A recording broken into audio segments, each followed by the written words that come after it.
welcome to the Conversations at the Vessel. We are extremely delighted and grateful to have Dr. Madan Gopal Singh with us today as our guest.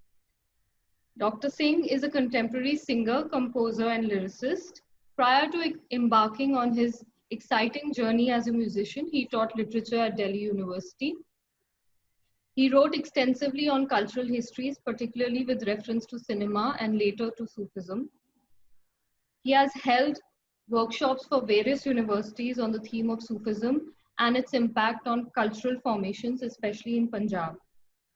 He has worked on many prestigious film productions as scriptwriter, lyricist, and composer. Some of them are Khayal Gatha, Kasba, Name of a River, Kissa, Song of Scorpion, Khamosh Pani, and a film on Pandit Mallikarjun Mansoor. He has recorded music with Dreamland Studio, Woodstock, New York, and Monarch Studio, Vancouver. His music is available on Spotify, iTunes, Apple, Amazon, YouTube.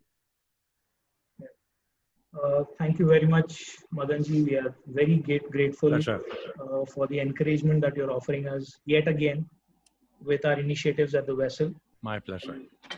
The last season of Vessel's activities actually ended with your workshop, Music Through Journeys, early in December.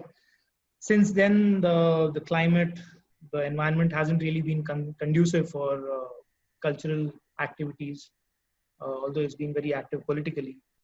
And for the past few months, we've been reeling under this, first the lockdown, and now although the lockdown is kind of unfolding, but there are too many questions that we are facing.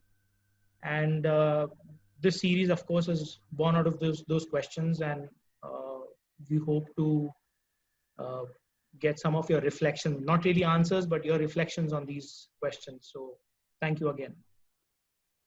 My pleasure. My pleasure. I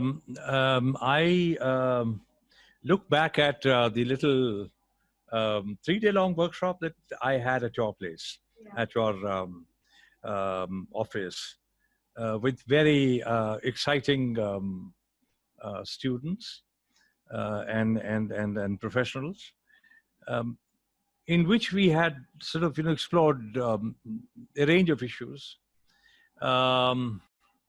some of which were extremely sort of romantic in nature, in terms of looking back at the history with nostalgia, with that which we no longer have access to.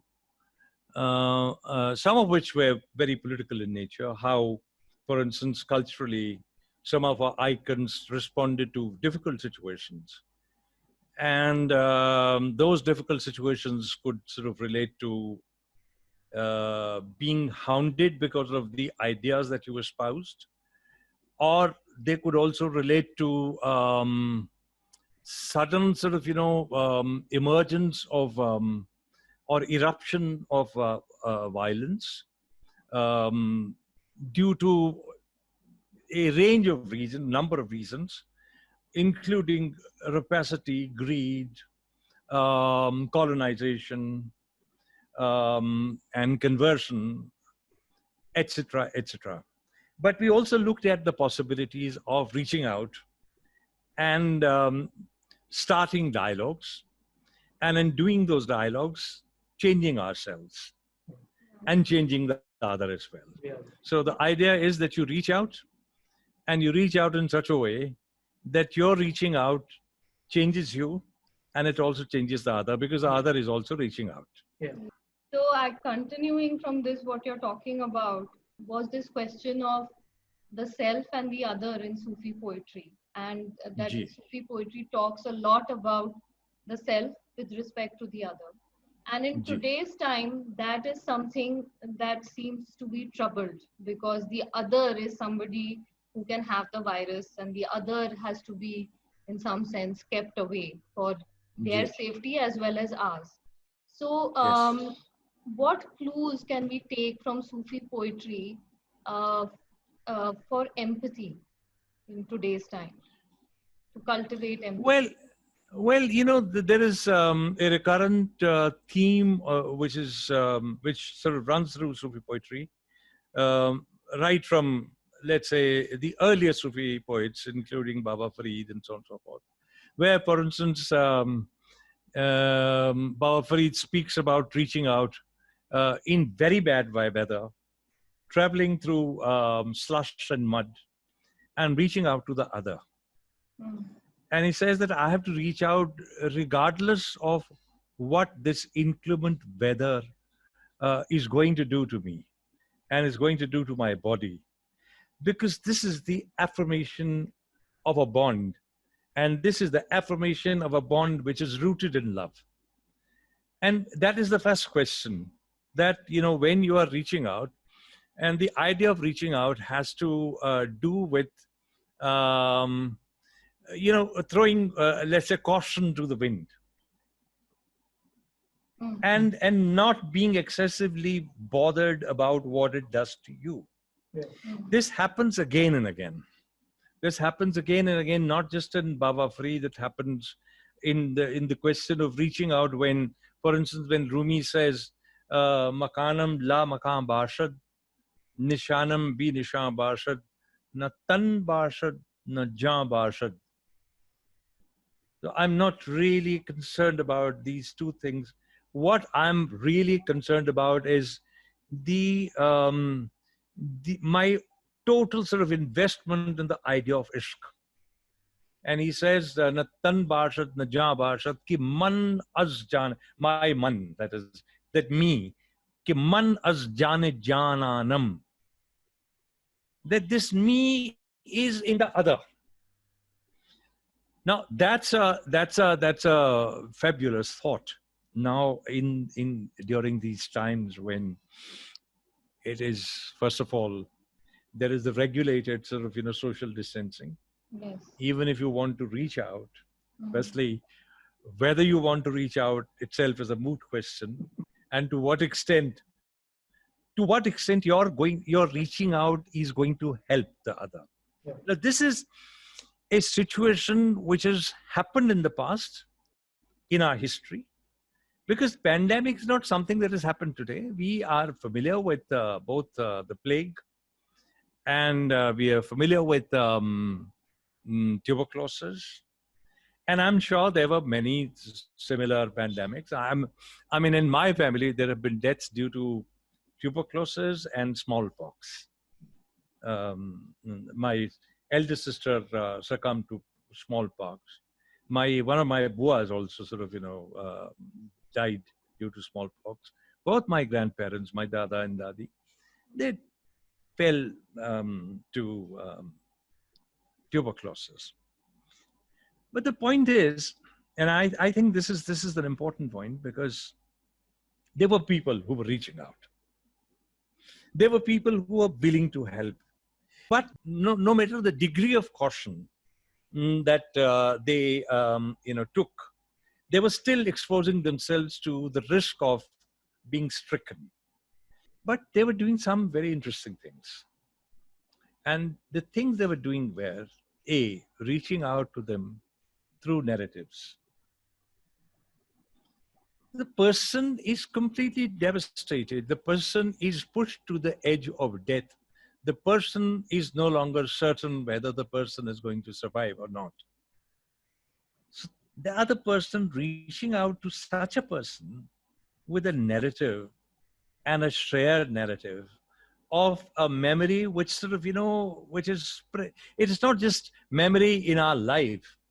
It is the memory of multiple lives, of which we are just a minuscule representation. I mean, we are coming in a line, we are coming in a thread.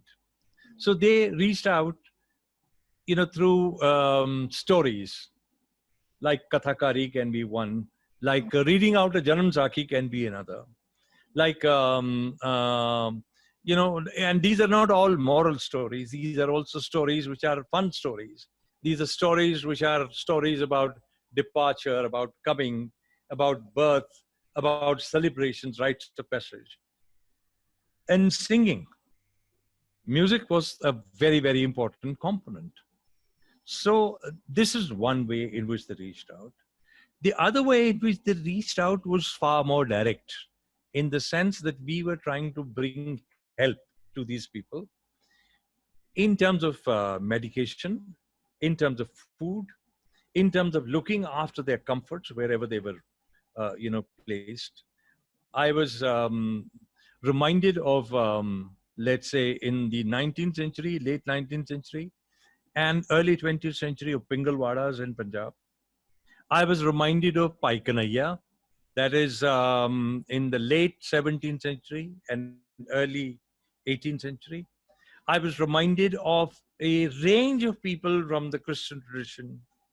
I'm also reminded of the desire within Sufism to reach out. I, in fact, began with that. So these are registers that are, I think, not just relevant today, but these are registers which are very resonant. I was looking at the long list of the hagiography of the Christian saints and these Christian sort of, what are known as the cloisters or whatever. So the range of people who have dealt with, and dangerously, I mean, to the extent of going out and embracing people who are stricken with leprosy, who are stricken with smallpox, and who are suffering from other disabilities. Or from within the Sikhism, there are these two very interesting instances. One is that of Bhai Kanhaiya, who, while being a Sikh of Guru Gobind Singh, would go out looking for people in after the dust has settled over the day's war.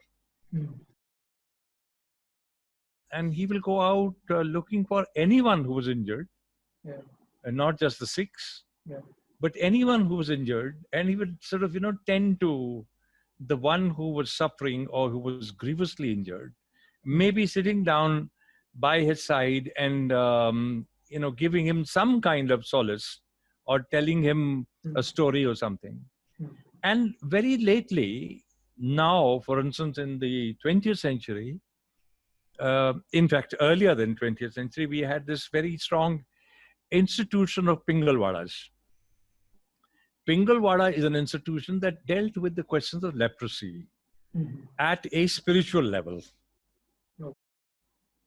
So, so there is an engagement. But my question is that there has been plague, for instance. Plague was a recent, till the 20th century, early 20th century, it was a recurring phenomenon.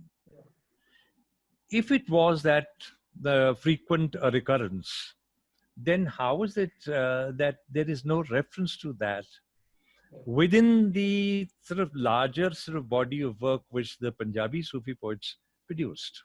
It's not there at all. I haven't come across. Or for that matter, other, epidemics like cholera, like smallpox, like, common fever and so on and so forth. Or, how, for instance, you would deal with disability is another issue. For instance, in Waris Shah, disability is equated with villainy. So, of course, I mean, if you look at Khaydon, the villain is shown as a... he is paraplegic. So those issues are serious issues. But when I look at the Christians, and I'm not holding any brief for them, the fact of the matter is that if you look at Saint Francis, and if you look at a film like Rossellini's a film on Saint Francis, what a beautiful film he has made. I think it must be in the late 40s or maybe mid 40s. A brilliant, absolutely brilliant film. Or if you look at Flaubert's,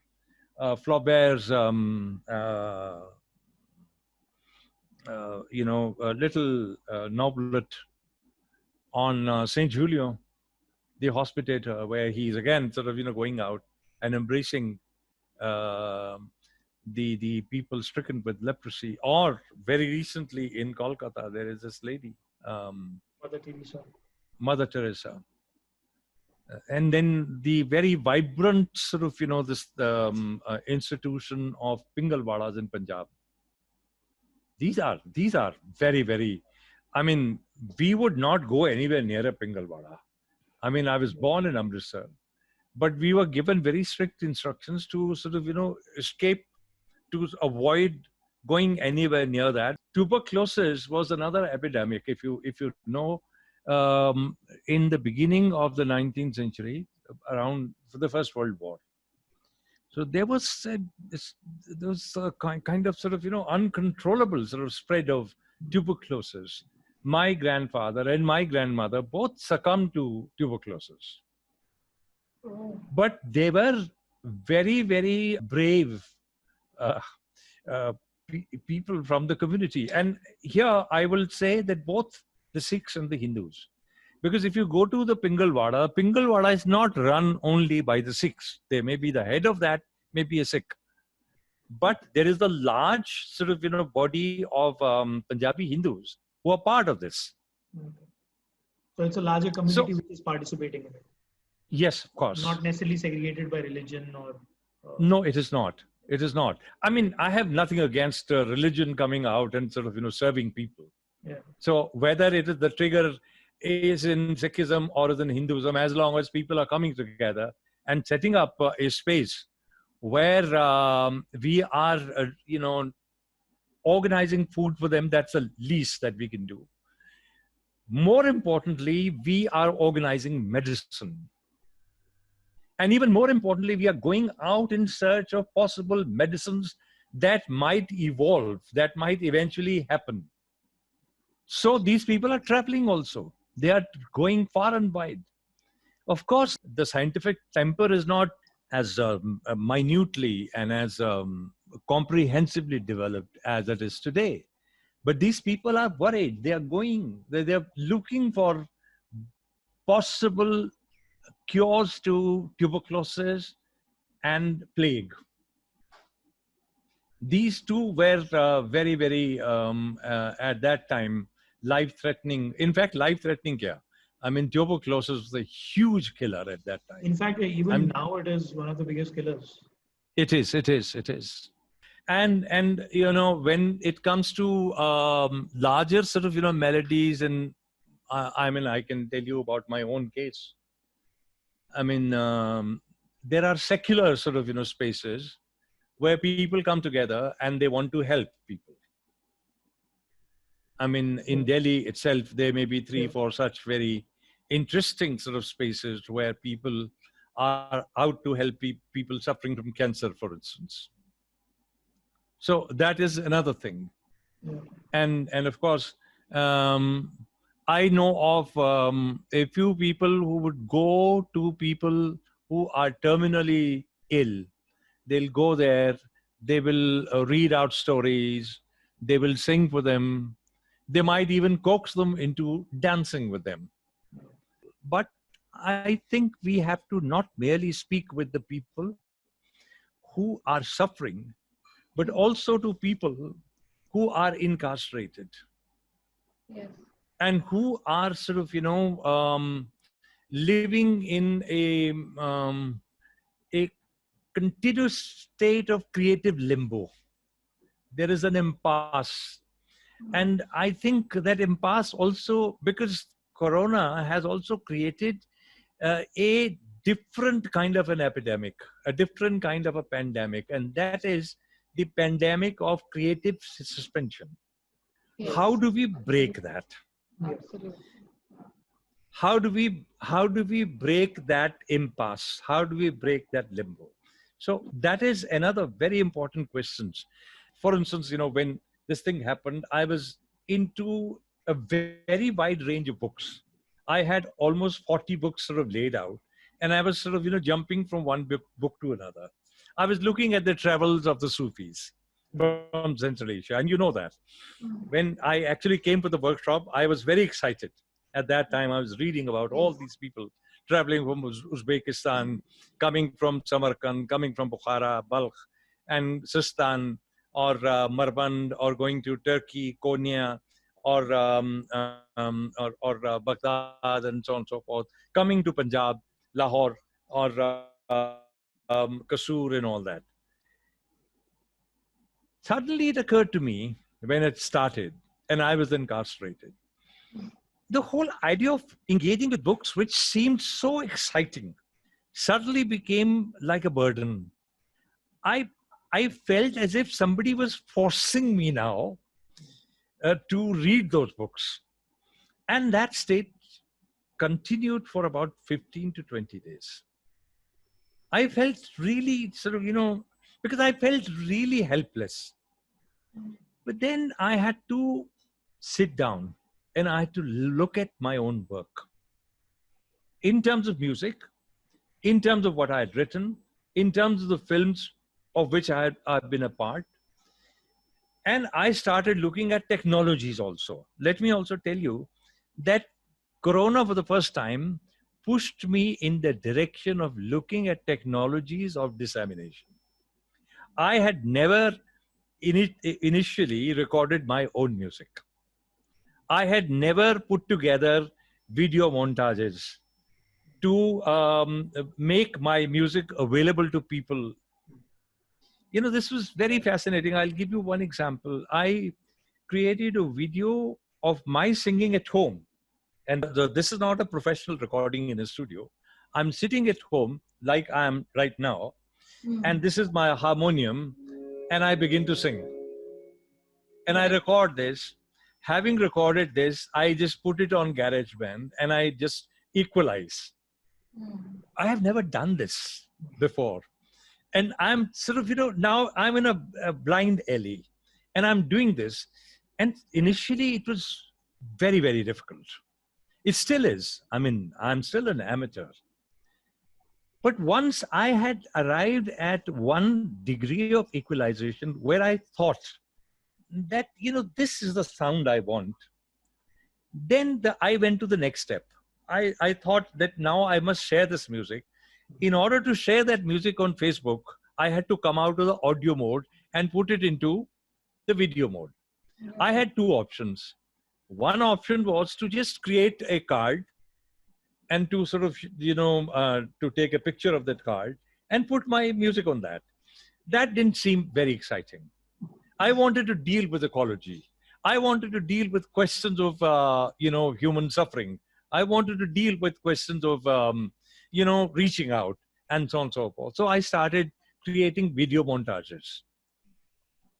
For instance, there were some snippets, of video clips of my wife going to California, staying with the son, and coming with those small snippets. So, for instance, there is a video clip which may be about 1 minute long.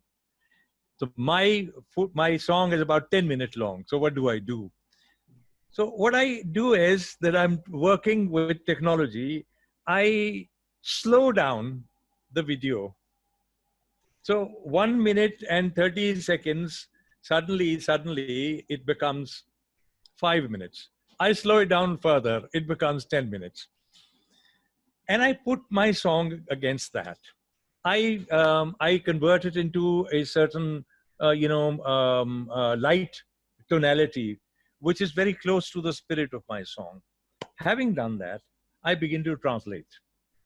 I have to translate that song into English. I have to also transcribe that song from Punjabi into Devanagari. Now, I'm reaching out to people in a variety of ways. I'm choosing a song or I'm writing one. It's not just always Baba Bulle Shah or Guru Nanak. I am singing it in a way in which I've never sung it before because I am being very slow. I've never sung any song that slow. Then I begin to deal with the technology. Then I'm translating. Then I'm putting those subtitles on this thing. Then I share it. And I'm telling you, when I shared it, there is this a broadcaster, TV icon, Ravish Kumar. He shares my video. He shares my video, and in one day, close to 30,000 people see that video on Facebook. And they begin to comment. So, you see the range is beginning to spread and ideas are beginning to emerge. See, mostly the ideas are very rare because people are enjoying, and there is nothing wrong in that.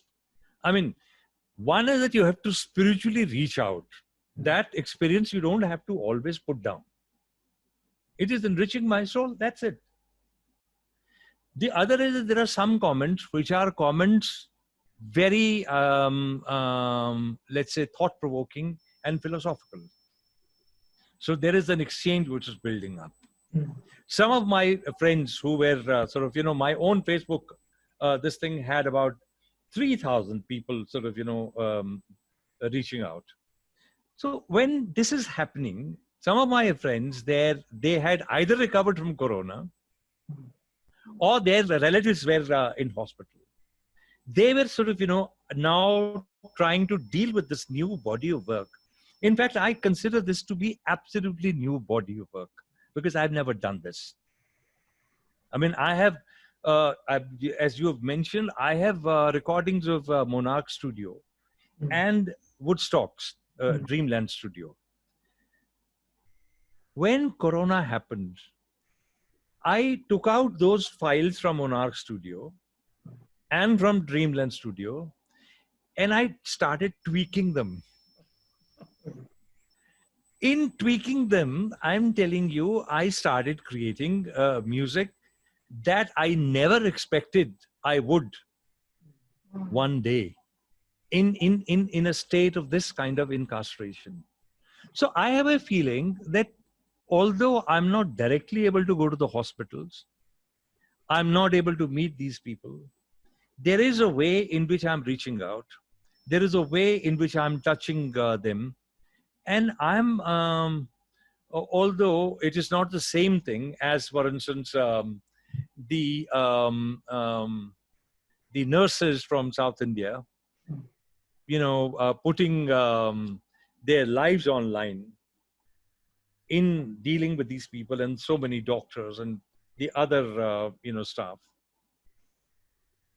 I think to some extent, though it is not comparable, to some extent, I have done that.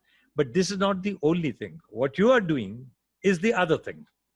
Now I'm reaching out, or you're reaching out. We are both reaching out. Yes. In the meantime, I would have done about 15 such sessions, or maybe more. But yours is a very special one because you have raised a question which nobody raised. Now, this is an important question also because I personally feel that the aesthetic dimension of the work that we do, Yes. Yes. which had a political component, I think it is either going to change if it is not changed already.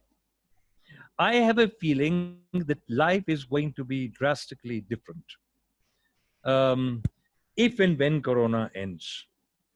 So the questions that you're raising are questions that I had never looked at earlier. Is there a relationship between the music I do, between the poetry I read, between the lectures and workshops I give, and between that and the human suffering, especially of the kind which we cannot even control, in which our degree of intervention is very limited? And will this give rise to a new aesthetic? Will it give rise to new forms of expression? Will it give rise to new, modes of representing reality? I mean, these are very, very fascinating questions. I mean, this is something that you have raised it for the first time, actually. This has not been raised in earlier, because earlier things that I did, they were still sort of, going into the conventions of what Sufism is, what its history is, etc., etc. But here the question is different. Here the question is, I mean, what does it do to our being in a time when, as social subjects, we are losing our moorings, or we are actually sort of, getting cut off from a romanticized continuity of our past? Yes. Yes. So, these are very, very crucial issues. In my house, I've been talking to my younger son, who's at the moment living with us, and my wife. In fact, my wife says this is such an important issue that we have been also discussing off and on, that I really want to know what you people actually think. And I think it's a very, very pertinent query to have. Not just pose to your teachers to extract answers. This is also to articulate that which is not yet born. Yeah. Yes, that's Yeah. very important point. We have reached the edge. I don't know of what it is the edge. We might actually be on the edge of the globe looking at the cosmos. Maybe we have destroyed the globe completely through a series of acts which are not defensible. I don't know. But it is also sort of as subjects, we are both a being and a subject. And these are, so therefore, philosophical questions also. What is going to be our subjectivity in the new order? When I saw thousands and thousands of people walking, that was not a challenge to my subjectivity. That actually shattered my subjectivity. And no matter how much I struck the steel plates in my balcony, it would not go away, because it smashed my subjectivity once and for all. And the whole order crumbled. The crumbling of the order, and I'm looking for answers in my past, as always. I do have some answers, but not all. Not all. This will have to be sort of redone with a renewed vigor, and hope. We can't be despondent. You are touching upon a lot of the questions that have been in our mind. You believe in migration being essential to not just humans, but every living being that moves. And you also believe, I've heard you talk about how cultural exchange essentially being a byproduct of the human tendency of carrying landscapes that they've been part of in the past, they are part of in the present or in the future. So people are always carrying these landscapes along with them, and they are exchanging that. And with this pandemic, what you've just referred to of migrants walking back home, and a lot of countries are trying to send them immigrants back. So this is a scenario where the question of home, who is a native, it becomes profound. So could you just reflect on that? Because this is what is really happening at the hands of the privileged against the have-nots is just aggravating poverty. And in our lifetimes, at least, it's unprecedented, or we've just woken up to something as crude as this. So if you could just bring in some perspective on this issue. This is very fascinating, because I live in a kind of group housing society. So we have various WhatsApp groups that have been made, where you initially began with your privileged condition. For 1 month, they kept on coming out at 5 o'clock. But then you saw eventually things changing. The incarceration has also created a new condition, and that condition is that you are beginning to migrate to not just to a home that you've left behind, but you are going to now migrate to the self from which you've been separated. Yes. That's a wonderful thought. Yeah. And when you begin to do that over a period of 4 months, the mail's changing, the message is changing. And those subtle sort of shifts, or shall we say, the fault lines are now beginning to emerge. I'm not saying there's a full realization, it's not there. It will not happen. But suddenly people are beginning to wake up to the fact that this privileged narcissism is a huge fault. It's a very, very big fault. I was initially into cultural theory. I was doing literary theory and cultural theory. I was not bad. I had done a lot of reading and I was engaging with them to the best of my abilities. But I also discovered that it was a very esoteric, what is known as a recondite discourse. And it was not making much sense to the section of people whom I wanted to engage with. It was eventually not even reaching to me.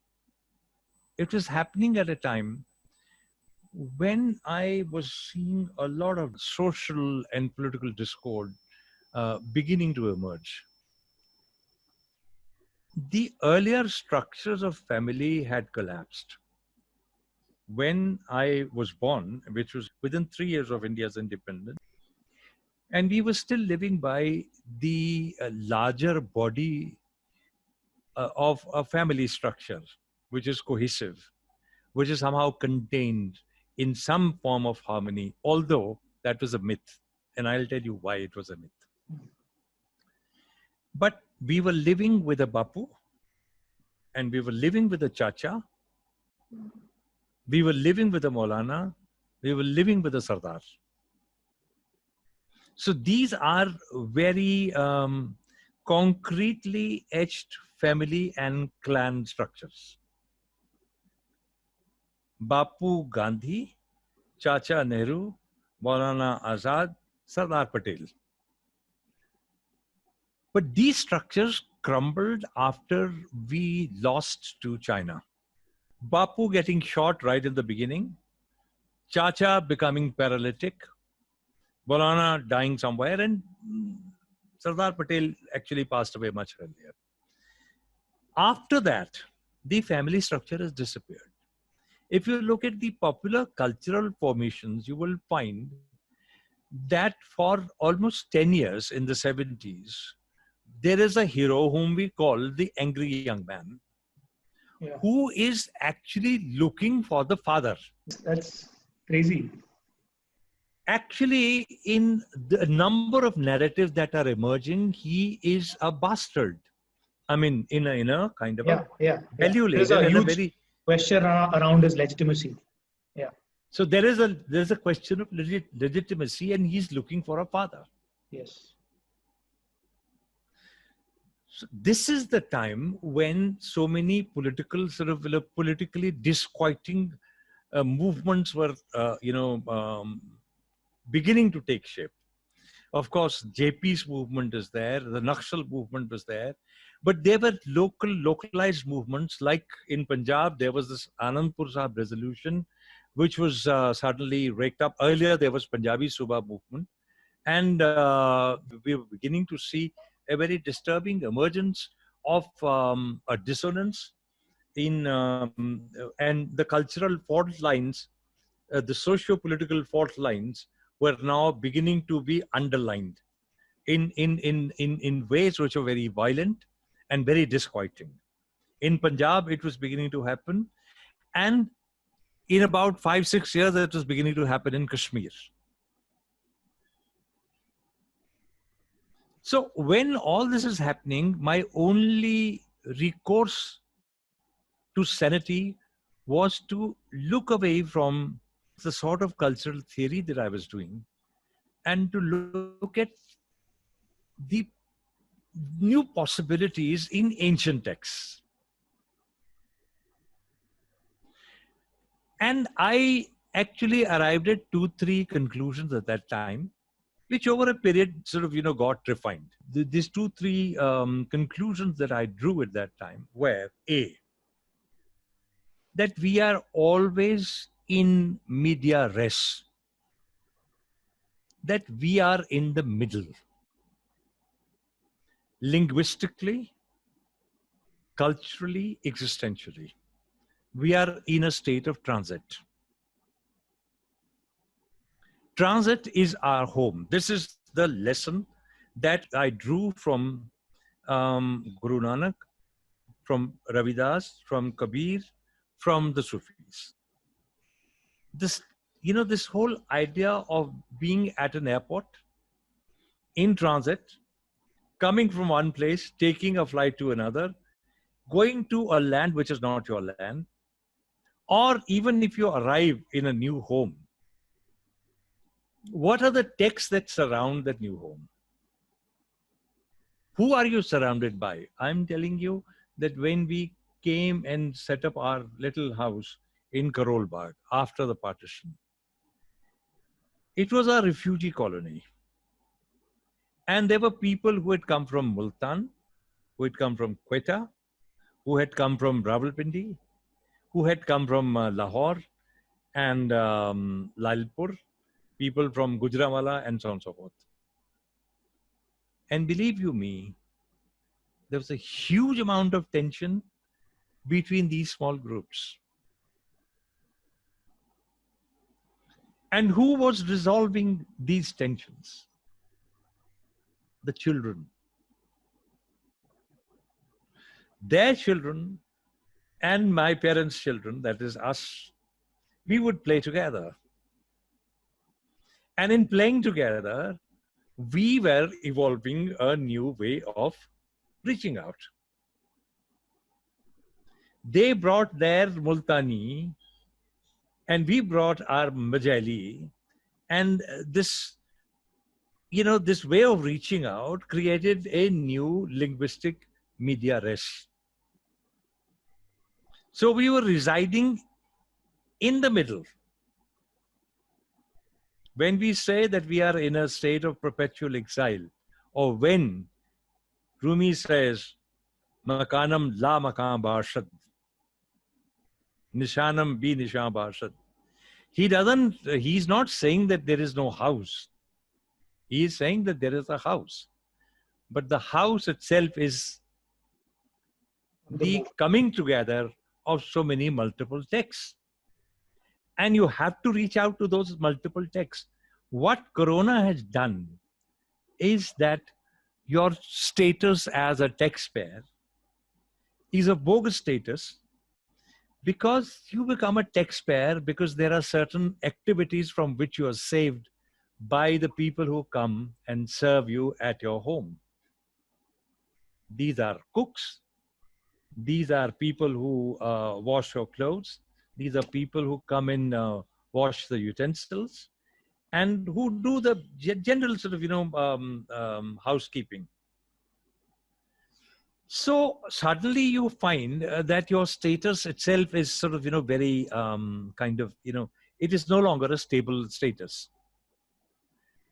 I'm not saying that these people, given an opportunity, they'll go back to a point where they will keep a house away from this house in transit. They'll still have that stability. They'll still go there, and they'll still have hierarchic organization of society and so on and so forth. But the fact that exile is a metaphor, the fact that we've come from somewhere, you get your DNA done and you will find where all you've come from. Yeah, absolutely. So Corona has taught us many things, including that these people who are going back from somewhere, going back home, and where they're not able to live, they're no longer able to live there. How do you assess the pain of a young boy and a young girl who went to a school in Bombay? The trauma that they are undergoing back in a village where they are not able to go back to a school. They are not able to understand the space anymore. They are not able to actually see their parents being able to get any work. They are now faced with all kinds of, uncertain possibilities. So that is also another, that's another issue altogether. Of course, we are negotiating. These transits are not violence free. There is a great deal of violence within these transits also. And I've always said that these travels occurred along 3 lines. And these lines are A, the lines of crusaders, warriors. These are the lines of people who were marauders. And these were not merely one set of people coming to India. Within India also there were all kinds of marauders. They were attacking each other all the time. I mean, if you look at the diaries of these Chinese travelers and the amount of robbers that they face on their way in India, and they get robbed, it's not funny. I mean, it's a miracle that they were able to save their body. What I'm saying is that there is a root which is the root of war-mongering people.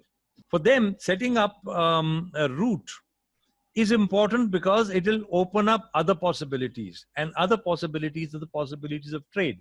This is exactly how it is happening even today. If the British start building up railways in India and start setting up, Fort Williams College in Kolkata, their initial sort of, impulse is to set up a college which will create a class of compradors who will interpret what they want to the people outside. So that's the in-between class. Yes. But of course, it doesn't always happen like that. So if you create a body of knowledge in one pocket, thinking that the body of knowledge will be subservient to you, that is not going to happen, because they will create their own hegemons. Yeah. And they will create their own counter knowledge. So that is one route that got created. The other route is the route of traders. The traders will make it more stable. So you have a network of inns and sort of, medical facilities and so on and so forth. So if you're coming from somewhere, come to, let's say, Punjab, you have all this happening. And the third, of course, is the very unconventional route of the poets, the mendicants, and the musicians. Will like to claim they are living only in the inns.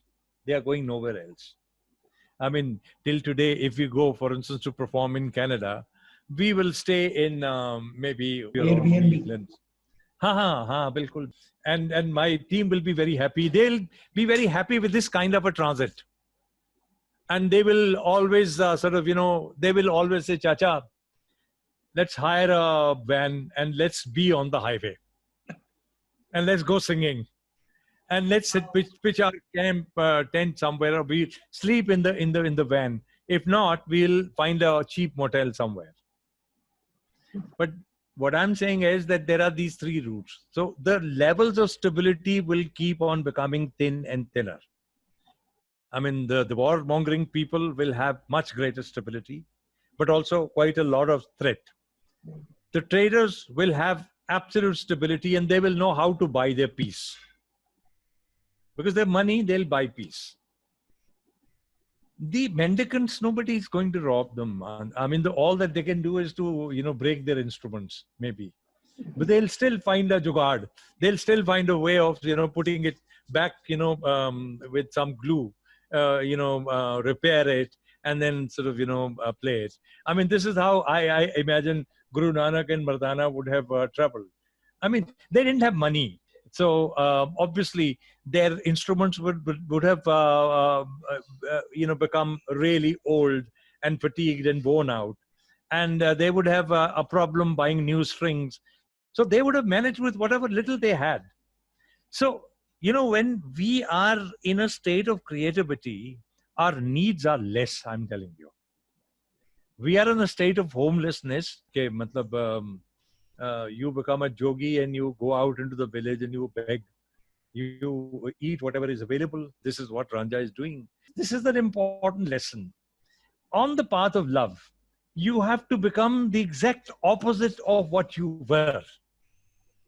Ranja comes from a family of aristocratic feudal background, you know, and he becomes a menial servant in the house of Hir.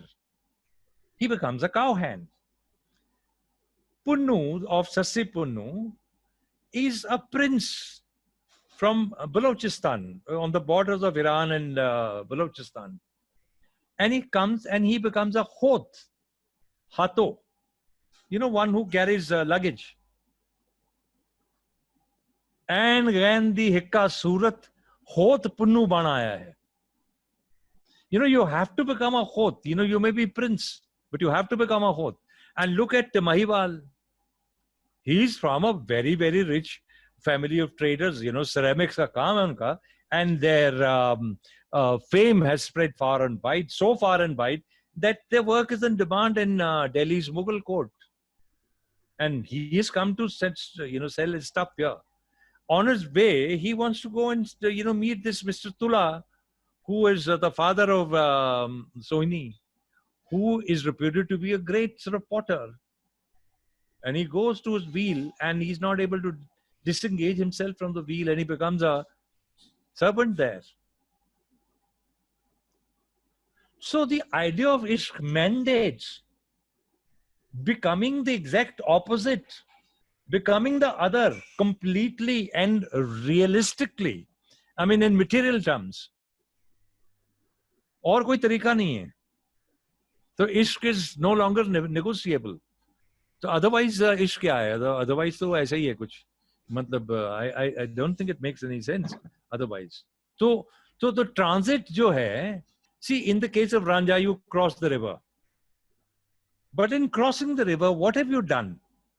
You have severed your relationship with the family. You have displeased the Maulvi so much that he's thrown you out of the mosque.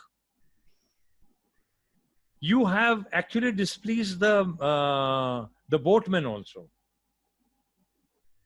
He feels threatened and he's taken you to the other side. On the other side, you have no option but to become, I mean, you have to survive somehow. So in your survival, what you do is you live with the cows, your needs are bare, and you fall in love. See, this is happening together. So it's not a bare subsistence wala mamla nahi hai. It's not a need-based life. Or if it is, then ishq is also a need. The feedback loop of energy. So any performer, I mean, whether you're performing music or theater, or actually even if you're in a conversation, there is this loop of energy that you depend on. This could be translated simply into subconscious processing of non-verbal communication, which could be gestures or posture or tonality of voice and so on and so forth. But it could also be something mystic as to, oh, energy nahi mili kind of thing. Now, given the scenario that we are not sharing space, we are actually communicating across this flat screen. How do you see that impacting performance? And how are you kind of adapting to this new condition? Returning to yourself. You know, for instance, if you do morning riyaz and you're absolutely alone, so you have to, for instance, I don't know whether I can do it right away.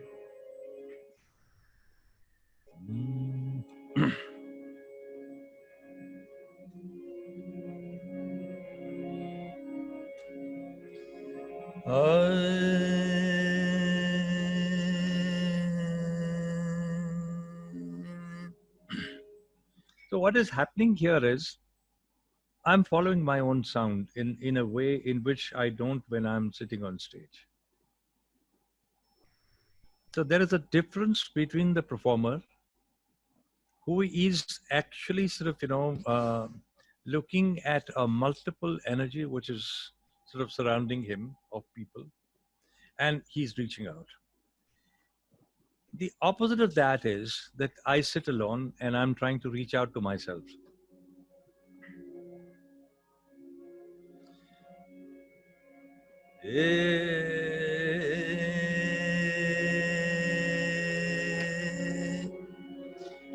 So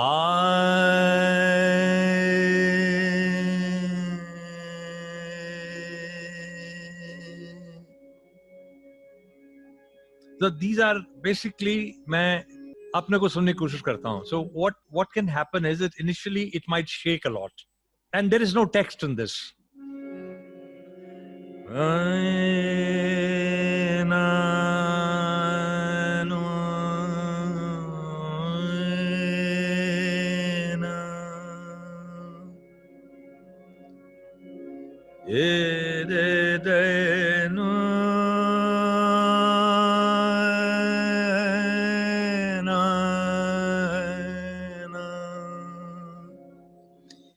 So when you're doing this, when you're creating this, you're for a change. I mean, then you begin to see that this is not how you have been connecting with yourself for a while.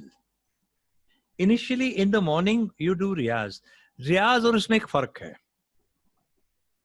and the difference is very subtle and a very real one. The difference is that in the morning when you do riyaz, it's a structure.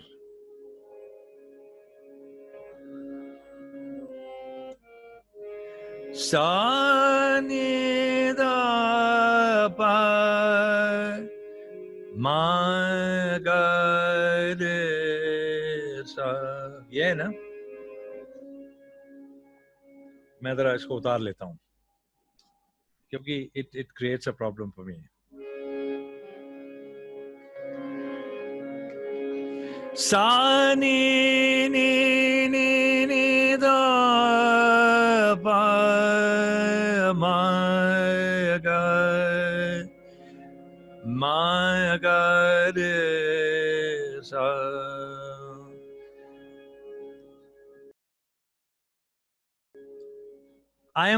What I'm doing is I'm following sounds here also, but this is far more structured. But I'm going into a zone of blindness when I do this one.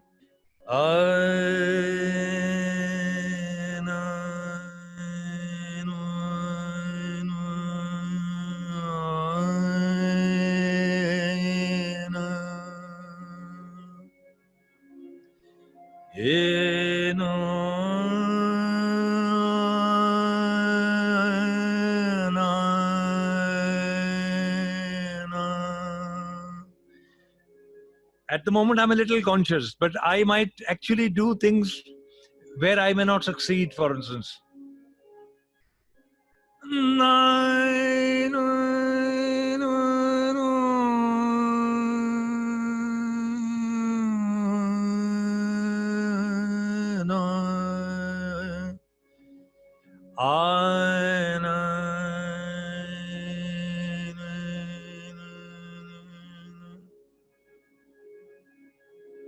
So my composition would be, for instance, if I sing Ye Raja Jogida Ban Aaya, Ye Raja Jogida Ban Aaya. But when I'm doing this, Ye Raja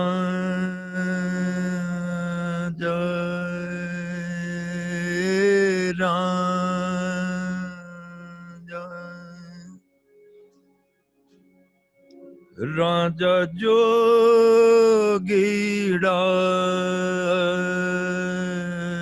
Ban Aaya.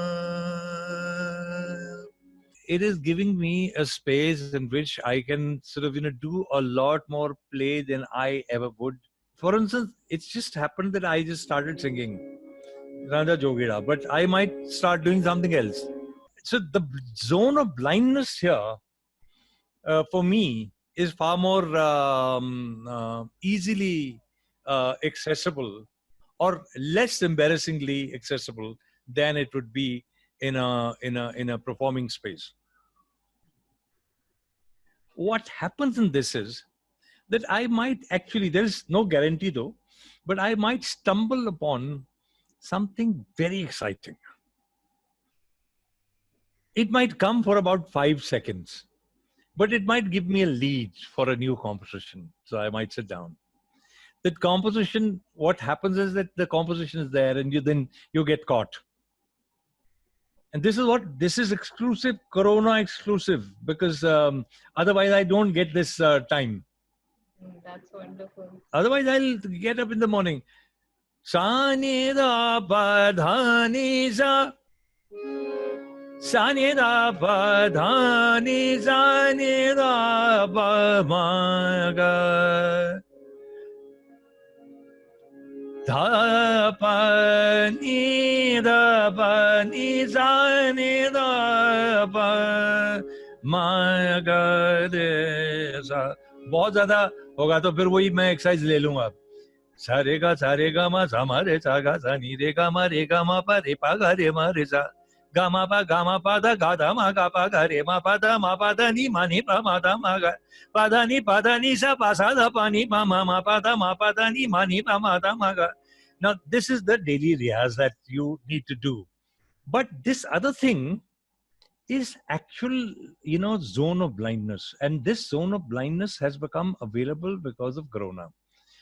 I'm not wanting Corona to stay infinitely and forever, but this is also something that happens. मैं आपको एक और बात बता रहा हूँ. The composition is born out of this, the second one, not out of the first one. And also the possibility of transcending the song as a melody and going into something else also happens because of the second level of riyaz, not because of the first level of riyaz. Although the first level of riyaz is very important for the second level. You can't sing besur. Yeah. So उसमें ये चीज जो है बहुत ज्यादा हो रही है. I agree that we miss the audience. My musicians miss the audience, but I'm telling you, all of them are dealing with this zone of blindness. And in this zone of blindness, suddenly all 4 of them have become composers, which is the challenge to my, undisputed as a composer. All of them, they're all doing compositions. And so that's a new challenge. Oh, thankfully they don't sing.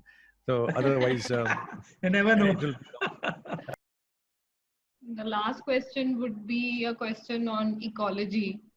And with this pandemic, we have become aware of our fragility and vulnerability, and the fact that we need to live in tune with nature and accept where our boundaries with nature lie. And you have traversed the realms of literature, poetry, and cinema. How have creatives and artists dealt with this question of living in tune with nature historically, and what are your views on it in today's condition? Let's look at somebody who's very close to us, that is Guru Nanak. There is a famous poem of Guru Nanak which is about wonderment, where he says, Vishmad Nad, Vishmad Ved, Vishmad Ji, Vishmad Ped.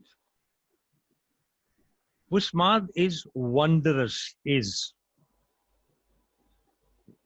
this sound that surrounds us.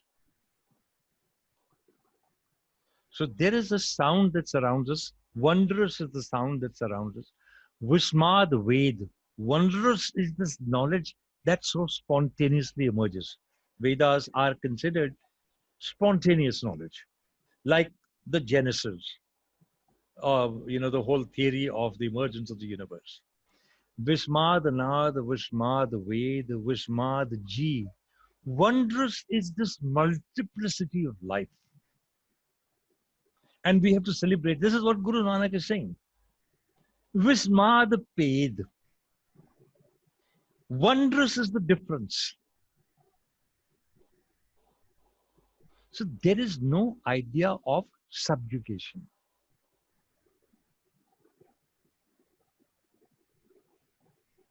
Here is Guru Nanak who is saying that in so many words.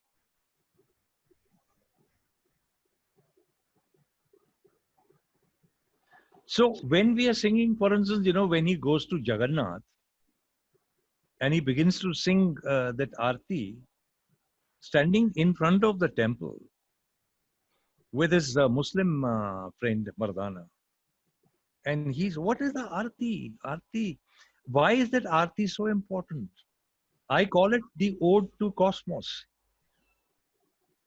And what is the ode to cosmos?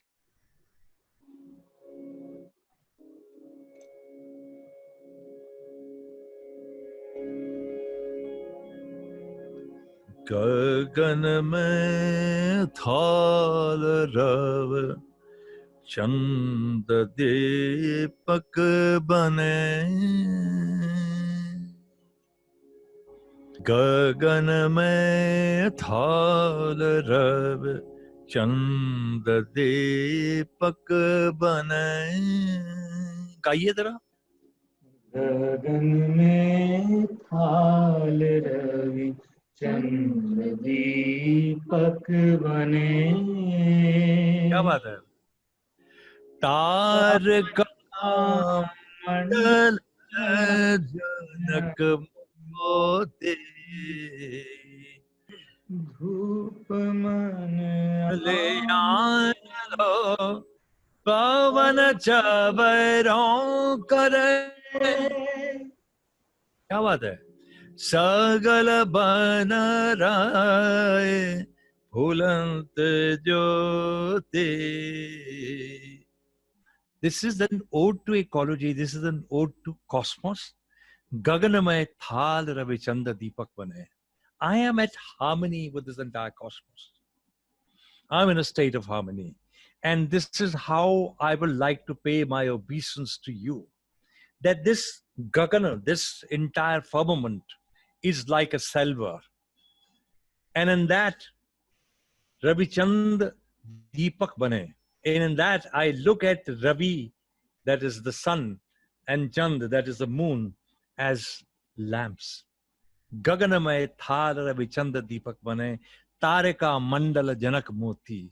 And I look at the entire constellation, this Milky Way, as my offerings. I don't need pearls and I don't need diamonds. This is the offering. Then he says, Dhoop Malayan Lo. This aromatic breeze that blows from the south is the incense burning at your threshold, at your altar. Dhoop Malayan Lo, Pavana Chabaro Kare.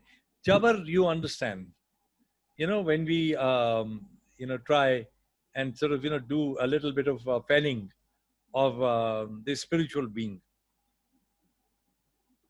Pavan Chavaro Kare, the breeze, this breeze will do the chavar. Sagala Banarai Pulanta Jyoti. And I cannot pay my obeisance to you through some rituals. The entire flora and fauna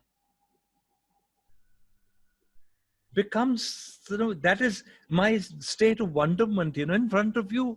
What am I? I'm just part of this.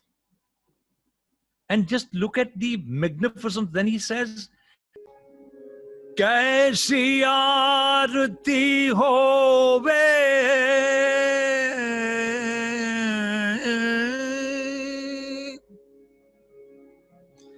Kaisi aarti hove, Kaisi aarti hove, Bhava Khandana Teri Aarati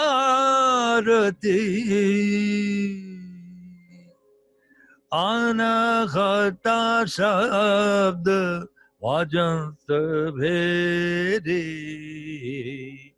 Anahata Shabd Vajant Bheri Gagan mein thal ravi चंद दीपक बने कैसी आरती होवे. What a beautiful hymn this is. कैसी आरती होवे भव खंडना तेरी आरती. The term he uses for this larger cosmic energy is bhava khandana. beyond gender. He's not saying Bhava Khandan. He's saying Bhava Khandana. Bhava, that which is becoming. Khandana, that which is breaking.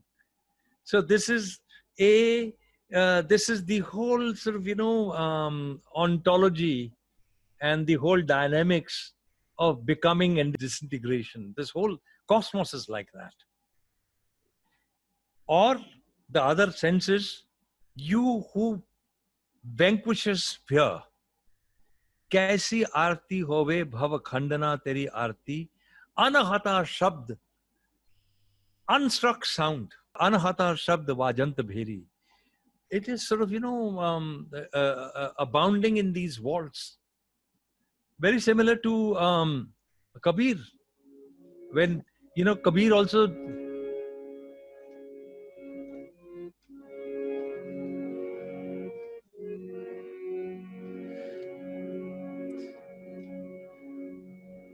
Udhara nirantara फूली फूलवारी, तहा मोरी मनसा करे रखवारी, तहा मोरी मनसा करे रखवारी, उधरा निरंतर फूली फुलवारी.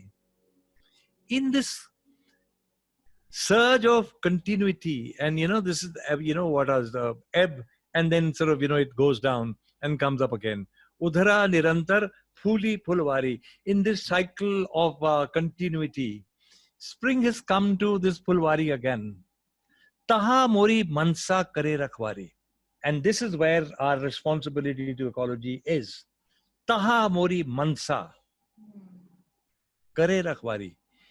It is, my longing, and it is my desire, and it is therefore my responsibility to be completely sensitive to this, so that it is sensitive. It is also protecting me. It is returned because it wants to keep my desire, my longing to create alive all the time. So it's about renewal. It is a mutual renewal. Taha mori mansa kare rakhwari. I mean, what a brilliant thought. And when he says, Varshi nama ami phala lage, Varshi nama ami phala lage, पीवेंगे कोई संता सौभागे, पीवेंगे कोई संता सौभागे, आनंद मंगल गावो मोरे सजनी, आनंद मंगल गावो मोरे सजनी, भयो पर भात सखी बीत गई रजनी, भयो पर भात सखी बीत गई रजनी, आनंद मंगल गाओ मोरे सजनी, आनंद मंगल गाओ मोरे सजनी. The basic thought here is so simple, but it is all about the renewing spirit of nature and our intervention in this renewing spirit, which is the intervention of somebody who is sensitive to the fragility of nature, who is sensitive to one's own responsibility to protect that nature. Varshi naam ami phal lage. The Varsha of Naam, the rain of name, has filled the fruit with ambrosia. Varshi naam ami phal lage. So there is fruit all around. But don't be greedy. There is no guarantee that you will partake of this. Peevenge koi santa sobhage. People with good luck and saintly people. Although, of course, there is no guarantee that this will always be saints. There'll be all kinds of people. I don't mind that, as long as there is no depredation of nature. So Kabir is also saying that. Guru Nanak is saying that. And Rumi is saying that. And for instance,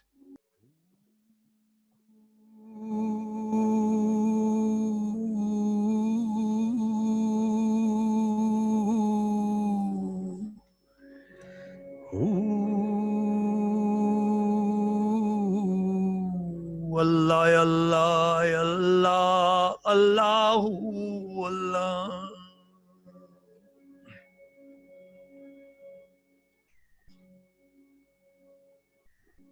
Allah be Allah.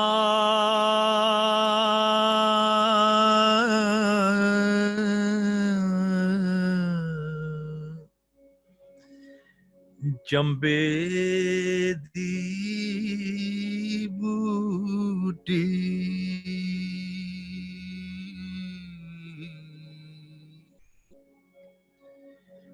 Murshad man vich lai hu.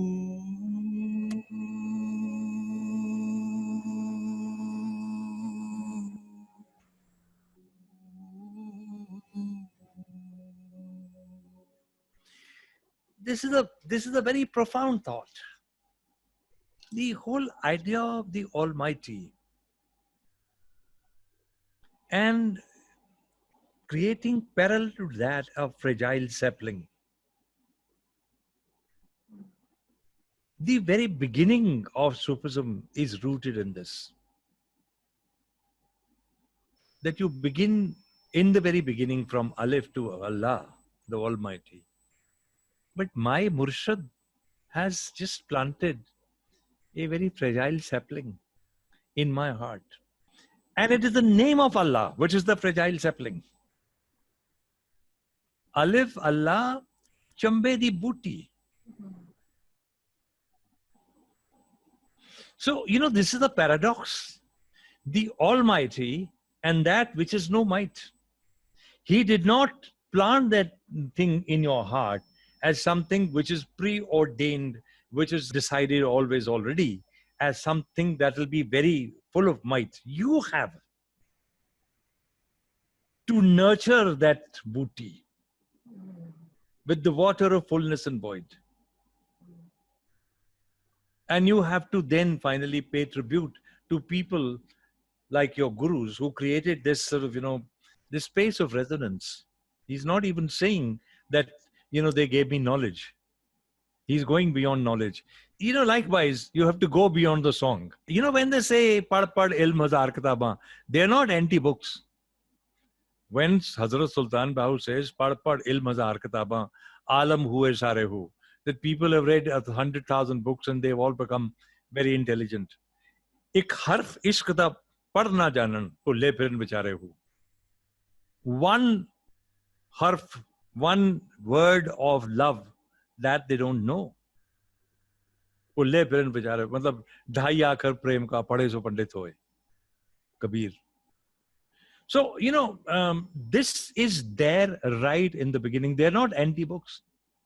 But they're saying that the knowledge has to go beyond knowledge. It has to enter the domain of resonance. That is why the C harfis will end in hu, which is pure sound. He says, now text ne tumhe yahan tak pahuncha diya hai. Ab enter this resonance. See, the same is true of, ecology. The ecology is, in fact, going beyond the logical questioning or only the scientific questioning of why this tree is standing here. It is blocking my vision, so I'll cut it. It's not like that at all. The tree has to stand there. You have to enter into some kind of a relationship with the tree. You have to speak to the tree. They've all done this, sir. As far as ecology is concerned, I'm telling you, especially the Sufis, they are all over. Our Qissakari tradition is all over. I mean, they are all through talking about ecology, very deeply respectful of ecology. This is not to be tinkered with. This is your prime responsibility. And in fact, I'm really surprised that in our school curriculum, we do not have more than a kind of stereotypic sort of emphasis on that. We need to have this as a very, very serious subject.